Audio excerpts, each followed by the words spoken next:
ভালোবাসার একটি চুম্বন কি কখনো আপনার জীবনের জন্য ঝুঁকিপূর্ণ হয়ে উঠতে পারে? হয়তো বিশ্বেও এটি অবিশ্বাস্য মনে হচ্ছে, কিন্তু চিকিৎসা বিজ্ঞানে এমন একটি বাস্তব সমস্যা আছে যাকে বলা হয় কিসিং অ্যালার্জি সিনড্রোম। একে বৈজ্ঞানিক ভাষায় বলা হয় কন্ট্যাক্ট অ্যালার্জিক রিঅ্যাকশন থ্রু স্যালিভা। সম্প্রতি বিশ্বের বিভিন্ন দেশে, বিশেষ করে দক্ষিণ আমেরিকার কিছু অঞ্চলে, চিকিৎসকেরা এমন অনেক ঘটনার সন্ধান পেয়েছেন যেখানে সাধারণ একটি চুম্বনের পর মানুষের শরীরে মারাত্মক অ্যালার্জির লক্ষণ দেখা দিয়েছে।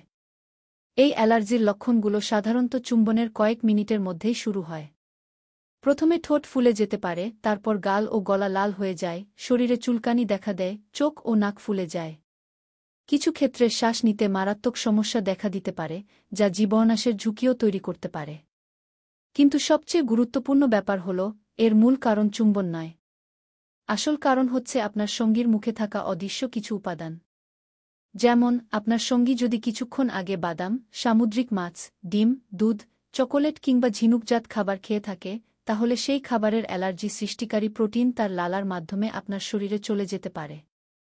এছাড়াও lipstick, lip gloss, perfume, body spray, এমনকি মাউথ ফ্রেশনার বা টুথপেস্টের কিছু কেমিক্যাল থেকেও এই অ্যালার্জি শুরু হতে পারে।